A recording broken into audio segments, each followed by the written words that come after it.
but the IMF is projecting that Ghana's debt-to-GDP ratio could reach worrying levels by the end of the year.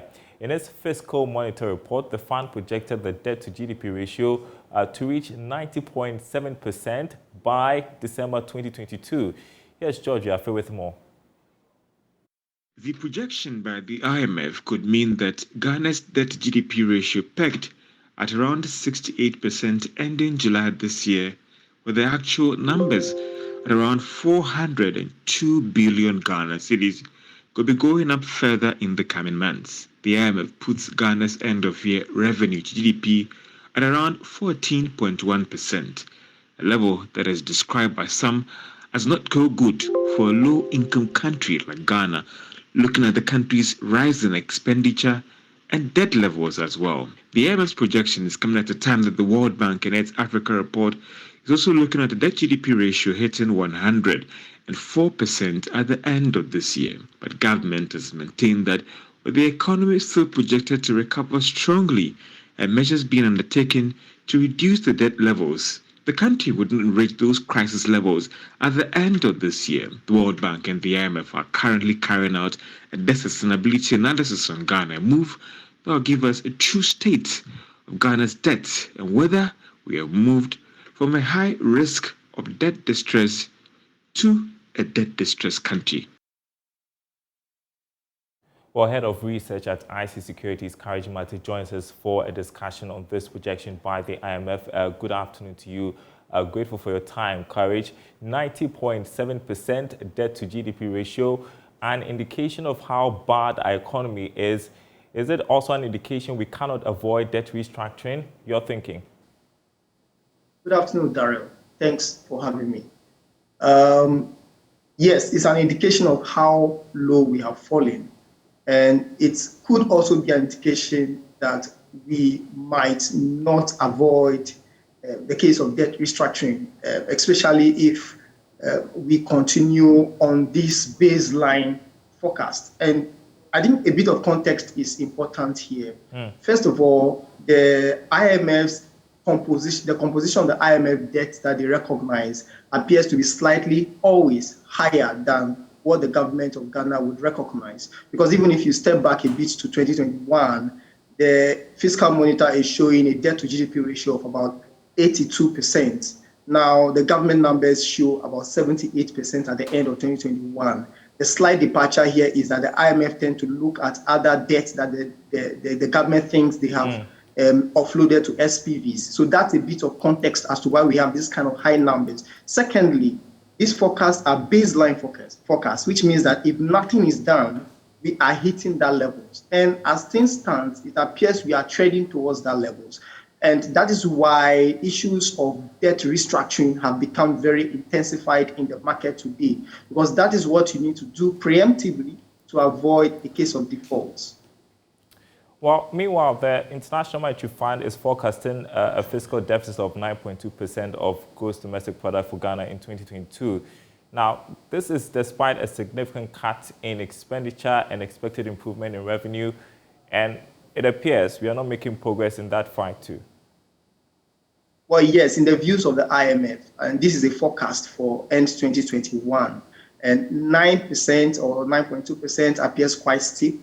In our view, but of course, it tells the bigger story of how very, very likely it is for the government of Ghana to overshoot its own target of 6.6% that is set for themselves this year. So even if you don't get the 9.2% that the IMF is currently forecasting, there's a high risk that the government would exceed the 6.6% target they set for themselves this year. And that's largely based on the fact that at the end of 9 months this year, the deficit outturn was about 6.4% of GDP against a target of 5.0%. So at 9 months, we already exceeded the 9-month target. And for the rest of the year, 3 months to the end of the year, if you're going to hit that target, it's a tall order. And that means that there's a high risk of exceeding the government's 6.6% of GDP. As to whether we reach the IMF's 9.2%, it's a fingers crossed situation, but it tells you that there's a high risk of we exceeding the government's targets. I want us to talk about the cedi because it's also in a crisis. Before we got to the air, there was information the local currency was going for 11 cedi, 65 pesos to the dollar. Now, this is scary, Courage. The rate of decline. It is, Daryl. It is, and it makes it difficult to sell Ghana out there as an investment destination because every investor, if they are offshore investors or non-resident investors, the key thing they care about is the currency exposure, macroeconomic conditions of stability that they come into. So if your currency is not stable, they're exposed to too much risk that their balance sheet can take. And so it is scary. Now, it appears what is driving the city at this point now is gone beyond the fundamentals, the weakening of the economic fundamentals, because we've also seen global investment houses who have also seen the city's pace of depreciation as too fast for the kind of situation we have. In fact, I've seen one that thinks that the city is about 20% undervalued. So essentially, it comes back to the negative sentiment on the market, a bit of scramble for the US dollar as a safe haven asset. And that's also intensifying the pressure on the local currency, especially as there is no clarity on what government is doing with the fiscal situation. Now, typically, if I earn coupon on my government of Ghana bond holdings, or if I earn my salary, I reinvest part of it into government of Ghana securities. But now, because the clarity is not there around what will happen to investment in government of Ghana securities, given the talk of restructuring, investors are rather holding safe haven assets and seeing the dollar and other foreign currency as alternatives to CD-denominated securities. You talk about the fiscal policies and the fact that, we are not seeing them come through. It appears you're waiting for the IMF program, and that is our only way out of this. At least that's what it seems. We are headed to the festive season, and I want to bring this up. The Ghana Union of Traders Association warning of a shortage of goods because they don't even have money to import. Yes, and it is also a situation that is worrying. Because if you consider the fact that inflation is supply side driven a lot of these days, if they don't get the goods in, then we might also find shortage on some of the items on the market, and that could sustain the price pressures from the supply side. But then, of course, you also notice that if the city has depreciated by over 40%, that's a significant loss of capital. So that the same thing that you used to import, you might not be able to import it given the same capital. The signs are already showing in the data that we saw from the MPC at the last sitting, where if you check the non-oil imports, you see that on a year-on-year basis, non-oil imports had declined by 3.8% as of August this year. That tells you that something is going wrong in the trade or international trade sector. And if the imports are critical for economic growth, you will likely see spillover into economic activity and growth slowing down in the near outlook. People don't like when we quote these rates because it fuels speculations, they say. To what extent do you think speculations are accounting for the free fall we are seeing? It's accounting a lot in the numbers. Now, that is not to discount the impact of the weak macroeconomic fundamentals we have. If you have deficit of these levels, if you have inflation nearing 40%, these are going to drive demand for foreign currency or will cause a depreciation of the local currency. That notwithstanding, of course, these are triggers for the speculation. So once you bring in the argument of speculation, it becomes a valid case to look at. So I would not rule that out. And I said earlier that there's a scramble for foreign currency on the market, not just because it is really needed, but just because you want to store investment or capital in them because of the speculation around what will happen to government of Ghana debt portfolio and the outlook. So really, yes, you can't rule out the case of speculation driving the currency down south. And inflation also going up yesterday, based on the announcement by the Ghana Statistical Service, to 37.2%. The policy rate hikes obviously not making much of an impact there, Courage. So it appears, Daryl, so it appears. And I think this is the point where we need to emphasize the need for coordination between fiscal policy and monetary policy, because this lack of coordination tends to undermine the effectiveness of monetary policy and all the policy rate hikes we've seen. And where there is no coordination between monetary policy and fiscal policy, the the costs incurred to bring down inflation tends to be very high. So you don't want to keep having a situation where the government is overshooting its budget deficit and the central bank is left with no other option but to continue to accommodate this excessive deficit in terms of monetization of the deficit and undermining the policy rate hikes or the effectiveness of the policy rate hikes we've seen in the past few months. So you want to see proper coordination between the fiscal policy and the monetary policy. Fiscal policy should come back on a tightening course. We need to see that signal strongly in the 2023 budget that will be presented in November this year. Well, one last question, because I'm concerned about the optics. I mean, we've got this news about our debt to GDP ratio, our fiscal deficit, the inflation going up, the CD not performing too well. You mentioned about how this has the potential to affect investments. How significantly?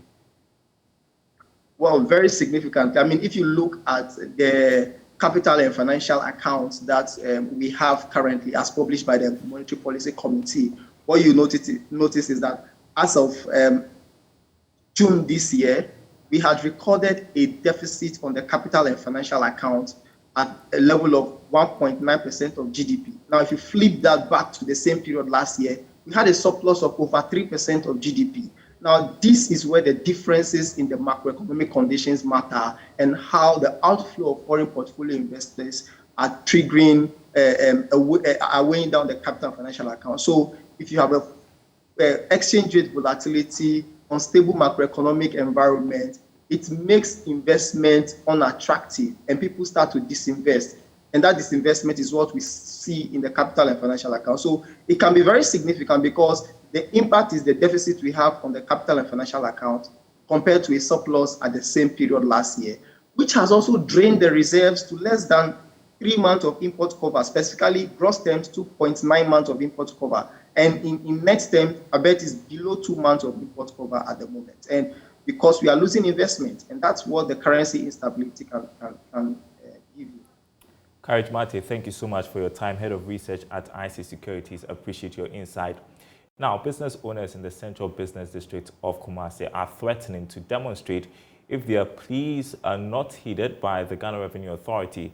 Since Monday, traders at Edum in Kumasi have locked up their shops in protest against rising taxation on their goods. They lament the pressure to honor payment of income tax, high cost of store rentals and charges from the Metropolitan Assembly are eroding their profits. Mona Lisa Frimpong reports. Today is day 3 of the industrial action by traders in the Central Business District of Kumasi, specifically Edum. And as I am here, there are no business activities ongoing, and this has impacted the affairs of the Central Business District greatly. Let's look at how it is impacting the lives of other service providers in the Central Business District.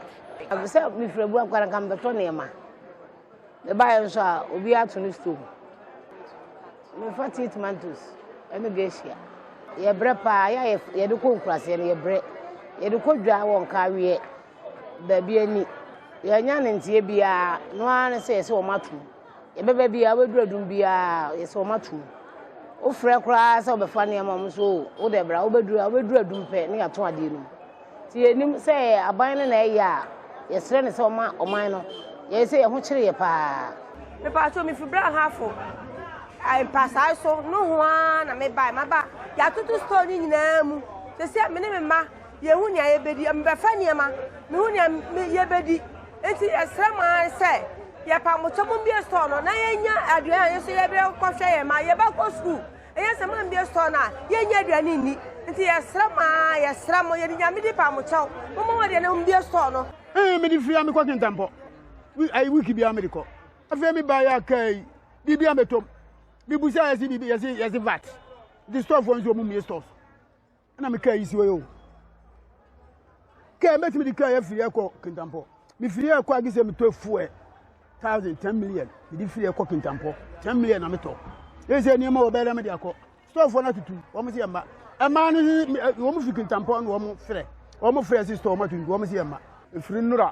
Ye nuanum bia ba be da ha. Obi anya he. Beto send na me kra de ba ko kra nto me kam. Nti yasaba ne se bia bia wode yakro no ano odin on tete tax no so niema no so na ama ne ntimi metobi yeso yenya bi mfa Ese ya ja yere ne ya ma ofie se be pesika akofie amomadi. O ba ya wa ba betra ha ebosiri he.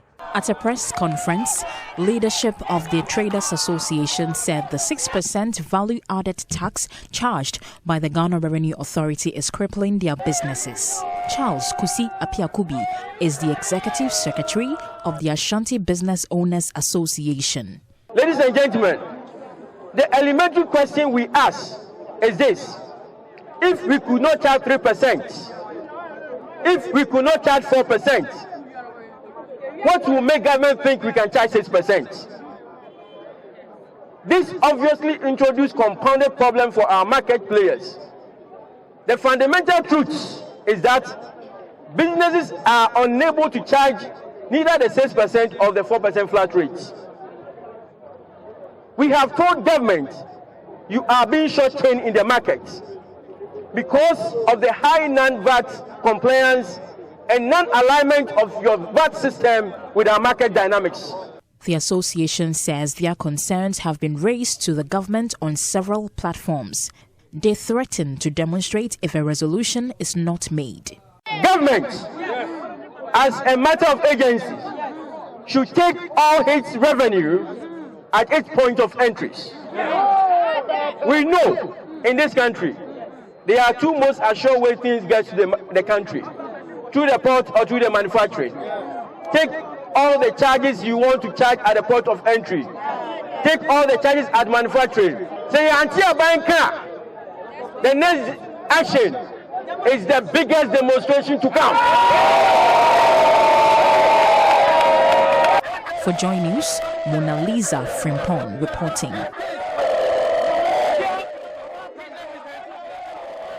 And that's certainly a story to watch. We'll be looking out for the concerns of these business owners and what they intend to do. Now, some small business owners are concerned about the high interest rates on loans following the recent hikes in the policy rates. According to the businesses, it's become difficult to secure loans amid the harsh economic conditions faced by entrepreneurs. James Ishan brings us this report.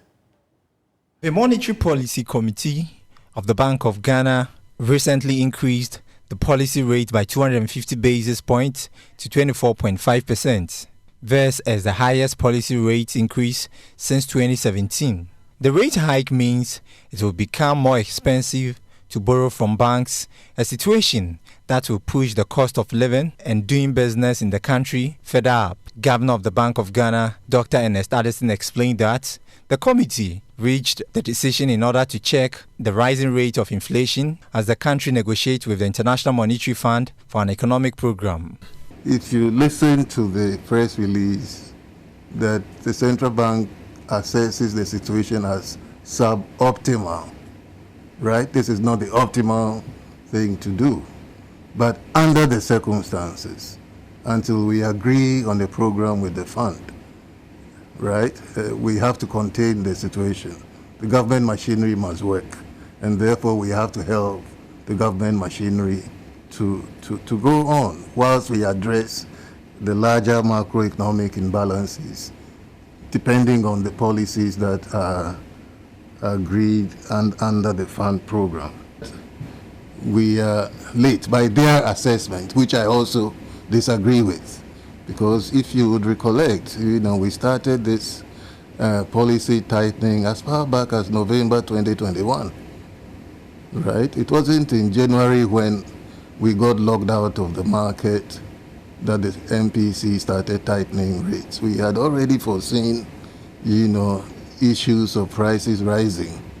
And therefore, in November 2021, we did our first tightening of the monetary policy rate. We were even ahead of the Fed and some of the more advanced countries, in tightening our policy rate. But how does this affect the everyday Ghanaian who is struggling to sustain his or her business? On one of my visits to the Domi market, I engaged some small business owners on what the increase means to them. For Maefia, taxes on goods should be tackled first. She explains that this may be a way to control inflation, but it's having a great effect on their businesses. The interest rate in a cost bank where you could loan and no interest in your money bobby bafo. Say me kwaji a loan na say interest rate ne was soro a me make sure say man na me ton so be cost soro say de be ya menye sika e de atua loan no nti say interest rate ne cost soro no kura de be say asem ne kura.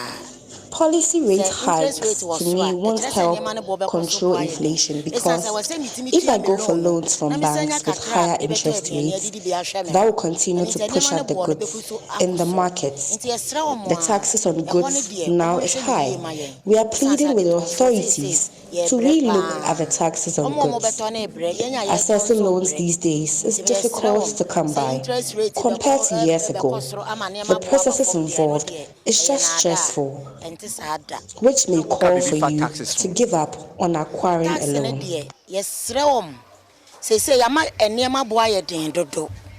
Tax no yes rempanimfo omunye bibi mfa nwoma yen na mahiafo brepa esan say enema na ye bekwa akofan esan say tax na ye bebre wo port ho na enipa ntimi ntua nti de ye begine no nipa ne ba obe make sure so de ni nyina obe chegu nema ne so ntama ye kofa nema ne so ama nema ne bo no kwa na ekosoro nti yesre omunhwe ho bibi nyama yen na omunye bibi wo ho atimi ama nema ne bo abafo mama man timamufo no yen so ye ho atoyen say de loan je no ena form sa nti se first ya na banks no yengugu no atwa ye ho ahia Gen bank wo ho unique credit ofa ha ya ma okakra say na nti sa ye do be fa process bebre mu ma wo be wie na waba kura abu baba mu abu kura se loan wo kwa akwaje nso so ade da so no say kura ye ntimi ntua no mo san pagam ene na adwadifo ma ade eti ate afri so ano no. With reports that some banks in the country have begun suspending loans to new and some existing customers, Paul is one of such persons affected by the development.